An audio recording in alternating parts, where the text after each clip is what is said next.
First time போகும்போது இவ்வளவு தூரம் ஏறி வந்து கும்பிடணுமாங்கிற ஒரு எண்ணம் வரும். போய் திரும்ப கீழே இறங்கும்போது அடுத்து எப்ப பௌர்ணமி வருங்கிற எண்ணம் தான் இருக்கும். இந்த மலைக்கு இந்த பக்கம் தமிழ்நாடு, இந்த மலைக்கு அந்த பக்கம் வந்து பாத்தீங்கன்னா கேரளாங்க. குழந்தை பாக்கிட்டு உள்ள சிவன். குழந்தை பாக்கியம். அதாவது இவர் வந்து ஃபேமிலியோட இங்க இருக்காரு. குழந்தை இல்லாதவங்க இங்க வந்தா அவங்களுக்கு கண்டிப்பா நிச்சயம் குழந்தை இருக்கும். ஆமா, பாருங்க யானையோட கழிவு பாருங்க, ஈரமா தான் இருக்குது. சப்போஸ் மழை பெஞ்சு ஈரமா கூட இருக்கும். இது எத்தனை நாளைக்கு முன்னாடி இந்த பக்கம் வந்துச்சு. தூரம் கஷ்டப்பட்டு கும்பிடணுமா நினைக்கும் போது வயசானவங்க தோட்டம்லாம் நம்ம பார்க்க முடியும். அதே வயசான தோட்டம் அந்த கோயில்ல வந்து பார்ப்போமா, அங்க போய் உட்கார்ந்து இருக்க இடத்துல அவங்க வராங்களான்னு பார்க்க முடியும்.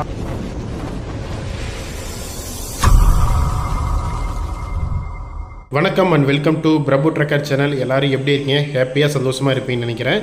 இந்த வீடியோவில் நம்ம அத்திரிமலை பற்றி தாங்க பார்க்க போகிறோம். இந்த அத்திரிமலை தென்காசி மாவட்டத்தில் தாங்க இருக்குது. தென்காசியிலேருந்து ஒரு 30 கிலோமீட்டர் நம்ம ட்ராவல் பண்ணி வந்தோம்னா ஆழ்வார்குறிச்சி வந்துருங்க. ஆழ்வார்குறிச்சிலேருந்து ஒரு 8 கிலோமீட்டர் தொலைவில் தான் வந்து பார்த்தீங்கன்னா இந்த அத்திரிமலை இருக்குங்க. நம்ம ஆழ்வார்குறிச்சியிலேருந்து இந்த அத்திரிமலைக்கு வந்து அடிக்கடி பஸ்ஸு கிடையாதுங்க, ஷேர் ஆட்டோவும் இருக்குது. நம்ம ஷேர் ஆட்டோலையும் கூட வந்துக்கலாம். ஒன்ஸ் நீங்கள் அத்திரிமலை ரீச் ஆனதும் வந்து பார்த்தீங்கன்னா கீழே ஒரு ஃபாரஸ்ட் செக் போஸ்ட் இருக்குங்க. நீங்கள் ஏதாவது பிளாஸ்டிக் பொருள் கொண்டு வந்திருக்கீங்களா இல்லையான்னு வந்து செக் பண்ணுவாங்க. அதே மாதிரி மேலே எடுத்துகிட்டு போகிறதுக்கு பிளாஸ்டிக் பொருளுக்கு அனுமதி கிடையாதுங்க. மேலே கோயிலுக்கு போகிறதுக்கு ஒரு நபருக்கு வந்து 10 ரூபாவும் மொபைல் கேமரா வச்சுருந்தீங்கன்னா 50 ரூபாவும் வந்து சார்ஜ் பண்ணிட்டு இருந்தாங்க. பக்கத்திலே வந்து பார்த்தீங்கன்னா ஒரு கடானா டேம் இருக்குங்க. இந்த கோயிலோட மூலவர் வந்து பார்த்தீங்கன்னா அத்ரியேஸ்வரர், தாயார் சன்னதி வந்து பார்த்தீங்கன்னா அனுஷா பரமேஸ்வரி. அது மட்டும் இல்லைங்க, இந்த கோயிலில் கோரக்கர் குகை இருக்குங்க. கோயிலோட மூலவரும் தாயார் சன்னதியும் லிங்க வடிவில் காட்சி கொடுக்குறது எனக்கு தெரிஞ்சு இந்த கோயிலில் தாங்க. இதே மாதிரி வேறு எந்த கோயிலில் வந்து லிங்க வடிவில் அம்மன் சன்னதி இருந்தாலும் எனக்கு கமெண்ட்டில் போஸ்ட் பண்ணுங்கள், நானும் தெரிஞ்சுக்கிறேன். இந்த வீடியோ கடைசி வரைக்கும் மறக்காமல் பாருங்கள். வாங்க வீடியோக்குள்ளே போகலாம். பாதையெல்லாம் வந்து பார்த்தீங்கன்னா நம்ம படிக்கட்டு மாதிரிலாம் இல்லைங்க, சும்மா ஓரளவுக்கு நம்ம நார்மலாக தரத்தில் நடந்து போகும் பார்த்தீங்களா, அந்த மாதிரி தான் இருக்குது. இந்த தரத்தை ஒட்டியே வந்து பார்த்தீங்கன்னா இங்கே அணை இருக்குது பாருங்க. இதுதான் வந்து பார்த்தீங்கன்னா கடானா டேமு. இந்த கடானா டேம்ல வந்து வெள்ளப்பெருக்கு, சப்போஸ் தண்ணி அதிகமா இருந்துச்சுன்னா இந்த கோயிலுக்கு போறதுக்கு அலோவ் பண்ண மாட்டாங்க. ஏன்னா இந்த கடானா நதி ஒட்டியே தான் வந்து பாத்தீங்கன்னா நம்ம நடந்து போற மாதிரி இருக்கும். சூப்பரா இருக்கு பாருங்க, இந்த வியூ பாருங்க, வேற லெவல்ல இருக்கு. நம்ம இந்த மலை இந்த ஏதோ ஆத்த ஒட்டியே தான் அந்த பக்கம் நம்ம போறோம். இந்த அணையை பாருங்க எவ்வளவு சூப்பரா இருக்கு பாத்தீங்களா, வேற லெவல்ல இருக்கு. இந்த ஏரியாவில் வந்து பார்த்தீங்கன்னா அதிகம் வந்து இந்த யானை நடமாட்டம், கரடி நடமாட்டம், புலிகளுங்க, இந்த 3 தான் வந்து அதிகமாக இருக்கும். இந்த புலி நடமாட்டம், இந்த கரடி, யானை இந்த மாதிரி தடமாட்டம், இந்த பக்கம் வந்து சத்தம் இந்த மாதிரி கேட்குற மாதிரி இருந்துச்சுன்னா இவங்க வந்து இந்த கோயிலுக்கு போகிறதுக்கு உள்ள அலோடு கிடையாதுங்க. நம்ம போகிற வழியிலே வந்து பார்த்தீங்கன்னா யானையோட கழிவு இருக்குன்னு பார்த்தீங்களா, இங்கே பாருங்க, இங்கே பாருங்க யானையோட கழிவு பாருங்க, ஈரமாக தான் இருக்குது. சப்போஸ் மழை பெஞ்சு ஈரமாக கூட இருக்கும். இது எத்தனை நாளைக்கு முன்னாடி இந்த பக்கம் வந்துச்சுன்னு தெரியலைங்க. யானையோட கழிவு பாருங்க, பார்க்கவே கொஞ்சம் பயங்கரமா இருக்கு. இதெல்லாம் வந்து பாத்தீங்கன்னா சிற்றோடைகள். இந்த சிற்றோடைகள்லாம் வந்து தண்ணி அதிகமா வரும்போது இந்த லைன்லயும் போயிட்டு கலந்து அப்படியே இங்க பாருங்க அந்த இடத்துல இது டேம் தெரியுதுங்களா, இதோட போய் கலக்கும். இன்னும் நிறைய சிற்றோடைகள் இந்த மாதிரி நிறைய இருக்கு. இப்ப நம்ம போற வழியிலே வந்து பாத்தீங்கன்னா பக்தர் ஒருத்தர் வந்து ஃபேமிலியோட வந்திருக்காங்க. அதான் நீங்க என்ன ஊர்ல இருந்து வரீங்க? தூத்துக்குடியில இருந்து வரோம். தூத்துக்குடியில இருந்தீங்களா? நான் 7-8 வருஷமா வந்திருக்கேன். சரி சரிண்ணா. வந்ததுல நல்ல முன்னேற்றம். சரி, ஆண்டவனுடைய தரிசனம் நல்லா இருக்கு. இந்த வருஷம் தான் என் மனைவியும் கூட்டு வந்திருக்கேன். சரி சரிண்ணா, ரொம்ப சந்தோஷமா இருக்கு நான் பார்க்க. ஃபர்ஸ்ட் டைம் போகும்போது இவ்வளவு தூரம் ஏறி வந்து கும்பிடணுமாங்கிற ஒரு எண்ணம் வரும். போய் திரும்ப கீழே இறங்கும்போது அடுத்து எப்ப பௌர்ணமி வருங்கிற எண்ணம் தான் இருக்கும். சரி, அடிக்கடி வர தோணும். அடிக்கடி வர தோணும். நம்மளும் தூய்மையா எந்த கேரி பேக் எதுவும் பிளாஸ்டிக் கொண்டு வராம ஆண்டவனுடைய தரிசனம் மட்டும் தான் நமக்கு முக்கியம். நல்ல குளியல், நல்லதே நினைச்சிட்டு போகணும். எந்த இடைஞ்சலும் நமக்கு இருக்காது. இதுக்கு முன்னாடி இப்போ ஒரு 7-8 வருஷமா வந்து பார்த்து போயிருக்கேன்னு சொல்றீங்க. அதாவது யானைகள், கரடி இந்த மாதிரி பாத்துருக்கீங்க? எதுவுமே நாங்க பார்த்ததே இல்லைங்களா? எதுவுமே பார்த்தது இல்ல. தெவங்கி ஒரு இடத்துல நிக்கும், நம்மளால நடக்கிறதுக்கு ஒரு மாதிரி இருக்கு அப்படின்னு தோட்டும் போது நம்மளுக்கு அங்க இருந்து ஒரு பெரியவர் எந்திரிச்சு போவாரு. அந்த பெரியவர் எங்கனுக்குள்ள வராரு, எப்படி வராருன்னு பார்க்க முடியாது. சில நம்ம போகிறதுக்கு ரொம்ப கஷ்டமா இருக்குமே அப்படின்னு நினைச்சு நம்ம போய்கிட்டு இருப்போம். நம்மளை தாண்டி பைரவர் ஒரு நாய் ரூபத்துல போவார், அதையும் நம்ம பார்க்கலாம். இவ்வளவு தூரம் கஷ்டப்பட்டு கும்பிடணுமா நினைக்கும் போது வயசானவங்க தோட்டம்லாம் நம்ம பார்க்க முடியும். அதே வயசான தோட்டம் அந்த கோயில்ல வந்து பார்ப்போமா, அங்க போய் உட்கார்ந்து இருக்க இடத்துல அவங்க வராங்களான்னு பார்க்க முடியாது. எல்லாம் அவருடைய அனுக்கிரகம் தான் நமக்கு கிடைக்கும்.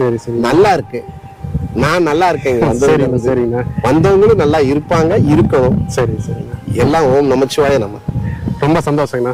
சரி, அப்படியே இங்க பாருங்க, இந்த வியூ பாருங்க, வேற லெவல்ல இருக்கு. சூப்பரா இருக்குல்ல, பார்க்க அவ்வளவு அட்டகாசமா இருக்குங்க. அந்த இடத்துலதான் அந்த கண்மை சொல்லுவோம். அப்படியே பாருங்க, நம்ம அங்க இருந்து வந்தாங்க, அங்க இடத்துல ஒரு மரம் தெரியுது பாத்தீங்களா, அந்த இடத்துல இருந்து நம்ம வந்தோம். சூப்பரா காத்தடிக்குதுங்க, வேற லெவல்ல இருக்குங்க. பாருங்க, இந்த இடத்துல போர்டு எல்லாம் வச்சு வனத்துறை போட்டுருக்காங்க. இந்த பிளாஸ்டிக் பொருட்கள், பிஸ்கட்ல வர காகிதம் இதெல்லாம் வந்து கொண்டு போக கூடாதுன்னு சொல்லி தடை வச்சிருக்காங்க. நம்ம இப்படியே மேல ஏறணுங்க. ஏதோ மழை பெஞ்சிருக்க மாட்டேதுங்க, கொஞ்சம் எல்லாம் ஈரமாவே இருக்குது. இந்த வியூ பாருங்க, சூப்பரா அப்படியே வேற லெவல்ல இருக்கு. அந்த இடம்லாம் பாருங்க, எவ்வளவு ஒரு பெரிய பாறைங்க, ஃபுல்லோட வழுக்கு பாறைன்னு சொல்லுவாங்க பாத்தீங்களா, அந்த மாதிரி மிகப்பெரிய ஒரு பாறைங்க. இந்த மலை பாருங்க, இதுதான் வந்து பாத்தீங்கன்னா இந்த மேற்கு தொடர்ச்சி மலைங்க. இது மலைக்கு வந்து பாத்தீங்கன்னா அத்திரி மலைன்னு சொல்லுவாங்க. இந்த மலைக்கு இந்த பக்கம் தமிழ்நாடு, இந்த மலைக்கு அந்த பக்கம் வந்து பாத்தீங்கன்னா கேரளாங்க. இந்த மலையிலேயே இப்படியே போயிட்டே இருந்தா நம்ம அந்த பொதிய மலை இருக்கு பாத்தீங்களா, அந்த லைன் பாபநாசம், காரியார் டேமு, அதுக்கு மேல காரியாருக்கு மேல வந்து பாத்தீங்கன்னா நம்ம அகத்திய மலை இருக்கு. இப்பெல்லாம் வந்து பாத்தீங்கன்னா நம்ம பொதிய மலை போறதுக்கு நம்ம தமிழ்நாட்டில இருந்து அலோடு கிடையாது, நம்ம கேரளா போய் தான் பர்மிஷன் வாங்கி தான் வந்தாகணும். இப்பதான் பாருங்க அந்த டர்னிங்ல 2 பேர் போறாங்க, நம்ம கூட வந்தாலுங்களா என்னை விட்டுட்டு அவனுக்கு பாட்டில் போயிட்டானுங்க பாருங்க. இந்த மாதிரி ஒரு அரை மணி நேரம் நடந்ததுக்கு அப்புறம் வந்து பார்த்தீங்கன்னா ஒரு நீரோட மாதிரி ஒன்று வந்துருக்குங்க. இங்கே தான் நம்ம இப்போ குளிக்க போகிறோம். இதில் தான் வந்து பார்த்தீங்கன்னா வெள்ளப்பெருக்கு போச்சுன்னா நம்மளை அலோவ் பண்ண மாட்டாங்க. தண்ணி ஓரளவுக்கு நடந்து நாட்டில் போகிறதுனால தான் அலோவ் பண்ணுறாங்க. இதான் பாருங்கள் நீரோட இந்த இதெல்லாம் நம்ம பார்த்து ஜாக்கிரதையாக போகணுங்க. தண்ணி பாருங்க நல்லா ஓரளவுக்கு வேகமாகவே போகுது, பார்த்து போனீங்கன்னா இதில் நம்மளை அடிச்சுட்டு போயிடும். இதில் தான் வெள்ளப்பெருக்கு வந்துச்சுன்னா நம்மளை அத்திரிமலைக்கு போக மாட்டாங்க. வேற போயிட்டு இருக்கான் பாருங்க தண்ணியில். முன்னாடி ஒரு பக்கம் குளிச்சுக்கிட்டு இருந்தாங்க, இன்னொரு இடம் வந்து பார்த்தீங்கன்னா குளிக்கிறதுக்கு ஒரு அருமையான ஸ்பாட்டுக்கு வந்து கூட்டிகிட்டு போகிறோம் அப்படின்னு சொல்லி ரெகுலராக வர்றவங்க சொன்னாங்க. இப்போ நம்ம அந்த இடத்துக்கு தான் போயிட்டு இருக்கிறோம். வந்துருச்சுங்க, நீரோட வந்துருச்சுங்க. இங்கே தான் குளிக்க போகிறோம் நம்ம. அவங்க அந்த பக்கம் குளிச்சுட்டு இருக்காங்க. ரொம்ப பெரிய வித்தியாசம்லாம் ஒன்றும் இல்லைங்க. இந்த இடத்துல பாருங்க தண்ணி கொஞ்சம் சூப்பராக வந்துட்டு இருக்குது, கொஞ்சம் குறுகலாகவும் இருக்குது, தண்ணி ஃபோர்ஸாக வருது. அந்த இடம்லாம் அந்த லாங்கில் பாருங்க தண்ணி எல்லாம் கொஞ்சம் அதிகமாக வர மாதிரி இருக்குது, தெரியுது பாருங்க. இப்போ வந்து பார்த்தீங்கன்னா நம்ம அங்கே ஃபோனை வந்து ஆஃப் பண்ணி வச்சுட்டு இப்போ நம்ம அப்படியே குளிக்க போகிறோம். தண்ணி குடிச்சு பார்த்தேன். தண்ணி வந்து பார்த்தீங்கன்னா ஆல்ரெடி நான் பொதிகை மலை போயிருந்தேன். பொதிகை மலையில் குடித்த தண்ணிக்கும் இங்கே தண்ணிக்கும் ஒரே மாதிரி இருக்குது. தண்ணி வந்து குவாலிட்டி வந்து அப்படியே அந்த தித்திப்பாக ரொம்ப திக்காக இருக்கிற மாதிரி அவ்வளோ சூப்பராக இருந்துச்சுங்க தண்ணி. இப்போ வந்து பார்த்தீங்கன்னா நம்ம அப்படியே குளிச்சு முடிச்சுட்டு அப்படியே கிளம்பி போயிட்டு இருக்கிறேங்க. வேற லெவலுங்க தண்ணி வந்து சொல்கிறதுக்கு வார்த்தைங்களே இல்லைங்க. அப்படியே கொஞ்சம் தூரம் போக போக வந்து பார்த்தீங்கன்னா கொஞ்சம் ஆற்று வழியாக போகுதுங்க. பார்த்தாலே உங்களுக்கு தெரியும். ரொம்ப ஜாக்கிரதையாக இருக்கணுங்க இந்த மாதிரி இடத்துல. எப்போ வந்து பார்த்தீங்கன்னா திடீர் வெள்ளம் வரும், மழை பெய்யும் அப்படின்னு தெரியாது. இப்போ இங்கே வெயில் அடிக்கும், மலை மேலே வந்து மழை பெஞ்சதுன்னா திடீர்னு வெள்ளம் வருங்க. அது ஒரு ஆற்று வரி தாங்க. இது ஆற்று வரி தான் நடந்து போயிட்டுருக்கோம். நம்ம குளிச்சதுலேருந்து ஒரு 1/2 hour ட்ராவல் பண்ணி வந்தால் ஃபஸ்ட் இடத்துலேயும் வந்து பார்த்திங்கன்னா கோரக்கர் குகை வருங்க. கோரக்கர் குகை வந்து பார்த்திங்கன்னா இன்னமும் வந்து கோரக்க சித்தர் இந்த குகையில் தான் வந்து தவம் பண்ணிட்டு இருக்கதா சொல்லி இங்கே இருக்க மக்கள் வந்து இன்னும் அதிகமாக வந்து வழிபட்டு இருக்கிறாங்க. மேலே இருக்கிற கோயிலை வந்து இந்த கோரக்நாதர் சித்தர் தாங்க கட்டினார். அதனால் இந்த கோயிலுக்கு வந்து பார்த்திங்கன்னா கோரக்நாதர் கோயில் கூட என்ன சொல்லுவாங்க. அது மட்டும் இல்லைங்க, இதோட மூலவர் வந்து அத்ரி பரமேஸ்வர், தாயார் சன்னதி வந்து பார்த்திங்கன்னா அனுஷா பரமேஸ்வரின்னு சொல்லியிருக்குங்க. நம்ம அப்படியே நம்ம கோரக்நாதர் சித்தரை தரிசனம் பண்ணிவிட்டு அப்படியே நம்ம மலை ஏறிடலாங்க வாங்க. அந்த இடத்துல வந்து பார்த்தீங்கன்னா ஒரு கோயில் மாதிரி இருக்கும், அது இப்போ போய் பார்த்தோம். அந்த கோயில் வந்து பார்த்தீங்கன்னா ஒரு முஸ்லீம் கோயிலுங்க, தர்கா மாதிரி கோயில் கட்டியிருக்காங்க. இதுக்கு பக்கத்துலேயே தான் வந்து பார்த்தீங்கன்னா நம்ம அத்திரிமலை கோயில் இருக்குது. இதுக்கு இந்த இடத்துல போகணும். கீழே இருந்து கரெக்டாக ஒரு 1.5 மணி நேரம் ட்ராவல் பண்ணி வந்ததுக்கப்புறம் நம்ம மேலே கோயிலுக்கு வந்துடுவோங்க. இந்த இடமே பார்க்க ரொம்பவும் அமைதியாக அவ்வளோ சூப்பராக இருந்துச்சுங்க. அதனால தான் வந்து பார்த்திங்கன்னா அத்ரி பரமேஸ்வரர் வந்து இந்த இடத்த தியானம் பண்ணுறதுக்கே செலக்ட் பண்ணியிருப்பார் போலங்க. ரொம்பவும் சூப்பராக இருக்குதுங்க. கோயிலுக்கு வலது பக்கம் வந்து பார்த்திங்கன்னா விநாயகர் சன்னதியும், இடது பக்கம் வந்து முருகன் சன்னதியும் இருந்துச்சுங்க. முன்னாடியே ஸ்டார்டிங்கில் ஒரு விநாயகர் சன்னதி இருந்தது. அப்புறமேட்டு அப்படியே முன்னாடி உள்ளே போனோடனே வந்து பார்த்திங்கன்னா முன்னாடி கோரக்நாதர் கோயிலையும் முன்னாடி போட்டுருந்துச்சு. மூலவர் வந்து அத்ரி பரமேஸ்வரர், தாயார் வந்து அனுஷா பரமேஸ்வரிங்க. அது சாமிக்கு வந்து வலது பக்கத்தில் வந்து பார்த்திங்கன்னா அகத்திய முனிவரும் கோரக்கநாதர் சிலையும் வந்து வச்சுருந்தாங்க. அதே மாதிரி வலது பக்கம் வந்து பார்த்திங்கன்னா காலபைரவரும், பின்னாடி பிரம்மா இருப்பார் பார்த்திங்களா, அவரோட திருவுருவ சிலையும் வச்சுருந்தாங்க. அதே மாதிரி இடது பக்கம் வந்து பார்த்திங்கன்னா வனதுர்க்கையோட சிலை இருந்துச்சுங்க. கோயிலே வந்து பார்த்தேன் அவ்வளோ சூப்பராக ரம்மியமாக ரொம்ப அமைதியாக இருந்துச்சுங்க, ரொம்ப பீஸ்ஃபுல்லாக இருந்துச்சு. நாங்கள் போன டைம் வந்து பார்த்தீங்கன்னா சாமிக்கு உச்சிக்கால பூஜை பண்ணுறதுக்கோசரம் சாமிக்கு அபிஷேகம்லாம் பண்ணிட்டு இருந்தாங்க. சாமிக்கு வந்து பார்த்தீங்கன்னா அபிஷேகம் பண்ணுறதுக்கு பக்கத்தில் ஒரு சின்ன நீரோட மாதிரி இருக்குது. அந்த நீரோடையில் இருக்கிற தண்ணி எடுத்துகிட்டு தான் சாமிக்கு வந்து எப்போவுமே அபிஷேகம் பண்ணுவாங்களாம். இன்னும் சொல்ல போனால் வந்து பார்த்தீங்கன்னா இங்கே இருக்கிற அந்த நீரோட வந்து அந்த இடத்துல இருந்த ஒரு சின்ன நிலத்துக்கு கீழே இருந்து தாங்க உருவாது. அந்த இடத்துல வந்து பார்த்தீங்கன்னா கங்காதேவி தான் அந்த நீரோடையை வந்து தோற்றுவிச்சாங்க அப்படின்னு சொல்லி சொல்கிறாங்க. இந்த கங்காதேவியில் இருக்க நீரோடையில் இருந்த தண்ணி எடுத்து தான் சாமிக்கு வந்து அபிஷேகம் பண்ணுவாங்களாமா. அதே மாதிரி இந்த ஊரில் வந்து மழை பெய்யாமல் இருந்துச்சுன்னா இந்த சாமி பக்கத்தில் கங்காதேவி பக்கத்தில் வந்து பார்த்தீங்கன்னா சின்னதாக ஒரு அம்மன் சிலை இருந்துச்சுங்க. தண்ணிக்குள்ளே வந்து மூழ்கி வச்சுருந்தாங்கன்னா வந்து ஃபுல்லாக மழை பெஞ்சு நல்லா செழிப்பாக வரும்னு சொல்லி இங்கே இருக்க அதிகமாக கருதப்படுது. இதுவும் வந்து பார்த்தீங்கன்னா கண்டிப்பாக நடந்திருக்குதுன்னு சொல்லிட்டு இங்கே இருக்கிற பக்தர்கள் வந்து நிறைய பேர் சொல்லியிருந்தாங்க. அது பக்கத்துலேயே வந்து பார்த்தீங்கன்னா ஒரு குகைங்கிறது அந்த மரத்து பக்கத்தில் ஒரு குகை மாதிரி இருந்துச்சு. அதில் தான் வந்து பார்த்தீங்கன்னா நம்ம அத்ரி மகரிஷி வந்து இங்கே தான் தியானம் பண்ணார். ரொம்ப நாள் தியானம் பண்ணதுக்கப்புறம் வந்து பார்த்தீங்கன்னா சிவபெருமானோட அருள் வந்து நம்ம அத்ரி மகரிஷி கிடைச்சிருக்குதுங்க. அதுக்கப்புறம் வந்து பார்த்தீங்கன்னா அவருக்கு அத்ரி பரமேஸ்வரன் சொல்லிட்டு பட்டமும் கிடைச்சிது. அத்திரி பரமேஸ்வரர் கோயிலுக்கு வரக்கூடிய பக்தர்கள் வந்து இந்த இடத்துல வந்து நம்ம தியானம் பண்ணால் நம்ம அத்திரி பரமேஸ்வரோட அருள் கிடைக்குன்னு சொல்லிட்டு இன்னமும் வந்து இந்த கோயிலில் வந்து இந்த இடத்துல மரத்தடியில் உட்காந்து வரக்கூடிய பக்தர்கள் தியானம் பண்ணிட்டு இருக்கிறாங்க. சாமிக்கு அபிஷேகம் பண்ணப்பட்ட பிரசாதம் இருக்கும் பார்த்தீங்களா, அது வந்து பார்த்தீங்கன்னா வரக்கூடிய பக்தர்கள் எல்லாத்துக்கும் ஒரு ஸ்பூன் கொடுத்துட்டு இருந்தாங்க. நாங்கள் பௌர்ணமி நாள் போனதுனால ரொம்ப கூட்டம் அதிகமாக இருந்துச்சுங்க. எப்படி பார்த்தாலும் ஒரு 1000 பக்தர்கள் பக்கம் வந்திருப்பாங்க. கேட்கவே ரொம்ப சந்தோஷமாக இருந்துச்சுங்க. அது மட்டும் இல்லாமல் வர்ற பக்தர்கள் எல்லாத்துக்கும் வந்து பார்த்தீங்கன்னா பிரசாதம் மாதிரி கொடுத்துட்டு இருந்தாங்க. இந்த அவுள் மாதிரி வச்சு வர்ற பக்தர்கள் எல்லாத்துக்கும் கொஞ்சம் கொஞ்சம் கையில் எல்லாம் கொடுத்துட்டு இருந்தாங்க. இந்த கோயிலுடைய சிறப்பு என்னன்னா, அம்பாளும் ஈஸ்வரனும் 2 பேருமே லிங்க வடிவில் இருக்காங்க. லிங்க வடிவில்னா ஐயா வந்து அத்திரி வந்து லிங்கமாகவும், அம்பாள் வந்து 8 பட்டமா இருக்கு. 8 பட்டமா இருக்கு. அதோட சிறப்பு இங்க இருக்கு. இது பல வருடமா இங்க இருந்திருக்கு. இந்த அத்திரி மகரிஷி வந்து நாத்துல பிறந்து அப்படி இந்த சைடா வரையில அவருக்கு இந்த இடம் வந்து பிடிச்சிருக்கு. இந்த இடத்துல ஸ்தம்பதியோட தியானம் பண்ண இடம் இந்த இடம் இருக்கு. இந்த இடத்துல வந்து தியானம் பண்ணிட்டு இருக்கையில தான் சிவனை பத்தி தியானம் பண்ணிட்டு இருக்கவும் எழுத்தாளர் இருக்க சிவசேனநாதர் அவர் வந்து கிழக்க பார்க்க இந்த ஆலயமா இருந்தத வரலாறு சொல்லுது. இவருடைய பக்தி அது என்ன சொல்லலாம், அவர் வந்து அதிகமா தியானம் பண்ணி அவருடைய இதுலேயே போனோம்னா அவரு யாரு நம்மளை தியானம் பண்ணி இருக்கான்னு சொல்லி தான் இவருக்காக மேக்கப்பாக ஒரு ஆலயம் பக்கத்தில் இருக்க சிவசேனம் பரமகல்யாணம் மேக்கப்பாக ஆலயம் இவருக்காக உருவாக்கப்பட்டது அந்த ஆலயம். இந்த இடத்துல வந்து கருணை நதி உருவாக்காண்டி அவர் வந்து இவர் அத்திரிக்காண்டி இந்த இடத்துல ஊத்து தண்ணி எங்கிறது பக்கத்துல எதுவுமே கிடையாது. கிட்ட ஒரு 1 கிலோமீட்டர் தள்ளி தான் போகணும். இதுல இருந்து ஹெவி பள்ளமா தான் இருக்கு. இதுல தண்ணி எதுவும் ஊத்திருக்காது. இந்த தண்ணி தான் அவருக்காக.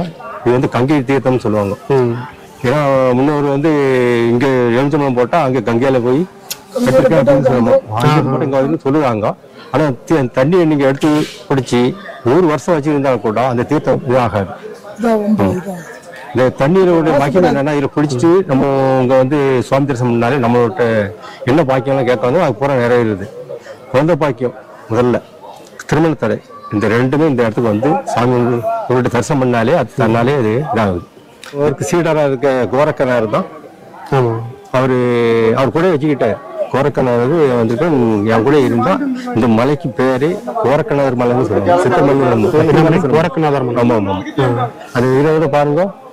ஆமா ஆமா, கோரக்கநாதர் நம்ம திருப்பதி கோயில் போட்டிருக்கு. ஆமா ஆமா, இது வந்து இப்போ உள்ள மக்களுக்கு அதை பழச சொல்றதோட இப்போ வந்து திருமண தடை, குழந்தை பாய்க்கு இந்த 2மே இந்த இடத்துக்கு வந்தா ஸோ காரியங்கள் நல்லா நடக்கும். எல்லாத்துக்கும் நல்லா நடக்கும். எல்லாரும் வந்து இந்த இடத்துக்கு வந்து தரிசனம் பண்ணி வைக்கும். நான் சொல்லிக்கிறேன். ரொம்ப சந்தோஷம். பார்த்தீங்கன்னா நம்ம அப்படியே சாமி கும்பிட்டு அப்படியே கிளம்பி போயிட்டு இருக்கிறேங்க. சொல்றதுக்கு வார்த்தைகளே இல்லைங்க. சொர்க்கத்தில் இருந்த மாதிரி இருந்துச்சு. ரொம்ப ரொம்ப சந்தோஷமா ஹாப்பியா இருந்துச்சுங்க. உங்க பேருங்கண்ணா? என் பேர் செல்லப்பாண்டிண்ணே. செல்லப்பாண்டிண்ணா, என்ன ஊர்ல இருந்து வரீங்க? திருநெல்வேலி பக்கம் சுப்பிரமணியபுரம் சொல்லி இருக்கு. சுப்பிரமணியபுரம். சரி சரி. இன்னும் எத்தனை வருஷமா அந்த கோயிலுக்கு வந்துட்டு இருக்கீங்க? ஒரு கிட்டத்தட்ட ஒரு 15 வருஷமா வரேன். 15 வருஷமா இருக்கு. விசேஷ நாட்கள்னா என்னென்ன நாள்? இங்க வந்து பௌர்ணமி எப்பவுமே சிவன் ஒரு வித்தியாசமான சிவன் நினைச்சு குழந்தை பாக்கியத்து உள்ள சிவன். குழந்தை பாக்கியம், அதாவது இவர் வந்து ஃபேமிலியோட இங்க இருக்காரு. குழந்தை இல்லாதவங்க இங்க வந்தா அவங்களுக்கு கண்டிப்பா நிச்சயம் குழந்தை வரும். ஆமா, உங்க சர்க்கிள் யாருக்கு இருந்தாலும் வர சொல்லுங்க. கண்டிப்பா அவங்க ஒரு 4 பௌர்ணமி வர சொல்லுங்க. அதோட அறிகுறி அவங்களுக்கு தெரியும். நல்லா என்ன காரணத்தால அம்மா நீங்க லிங்க வடிவில் இருக்காங்க? நான் இது வரைக்கும் பார்த்ததே இல்லை. எனக்கு எது பயங்கர ஆச்சரியமா இருக்கு. 18 சித்தர் இந்த இடத்துல வந்து ஒன்னா இருந்து தவம் பண்ண இடம். சரி சரிங்க. அந்த 18 சித்தர் தவம் பண்ண இடத்துல தான் இந்த கங்கா தேவி ஒரு கிணறு ஊத்து மாதிரி வரும். ஆமா ஆமாங்க. அது வந்து அந்த அவங்க சித்தர் தவம் பண்ணதுக்காண்டி தண்ணிக்கு வந்து இடம் கொடுத்ததுதான் அந்த கங்கா தேவி. கங்கா தேவி வந்து ஊத்தா வந்தது. எந்த பூமியில தண்ணி இருக்கு இல்லையோ இங்க அந்த ஊத்து வந்துட்டே இருக்கும். 4-5 வருஷம் முன்னாடி ரொம்ப ட்ரையா இருந்துச்சு. அதுல கூட இல்ல கங்கா தேவி தண்ணி கொஞ்சம் வந்துட்டே இருக்கும். ஆமா, எப்பவுமே அந்த கோயிலுக்கு அவசியத்துக்கு இந்த கங்கை வந்துகிட்டே இருக்கும். அந்த கங்கை உள்ள இருக்குது நம்ம கங்கை தெய்வம் உள்ள இருக்குது. ஆமா, அதுக்கு ஏத்தால சின்ன லிங்கம் இருக்கு பாருங்க. ஆமாங்கண்ணா. அந்த லிங்கம் தண்ணி, இந்த டேம்ல தண்ணி இல்லைன்னு சொன்னா இந்த லிங்கத்தை தூக்கி தண்ணியில முக்கி வச்சுட்டா இந்த டேம் மழை பெஞ்சு பெரியும். அது ஒரு ஐதீகம். நான் இந்த பூஜை பண்ணி பெரிய இருக்கு, கண்ணால பாத்துருக்கீங்க. வீடியோல வந்து பாத்தீங்கன்னா அத்திரி மலை பத்தி நிறைய விஷயங்கள் நம்ம தெரிஞ்சிருப்போம். இந்த வீடியோ கண்டிப்பா உங்களுக்கு பிடிச்சிருக்குன்னு நினைக்கிறேன். இந்த வீடியோ கடைசி வரைக்கும் பார்த்ததுக்கு ரொம்ப ரொம்ப நன்றிங்க. மீண்டும் வேற ஒரு வீடியோல சந்திப்போம். நன்றி, வணக்கம், பாய்.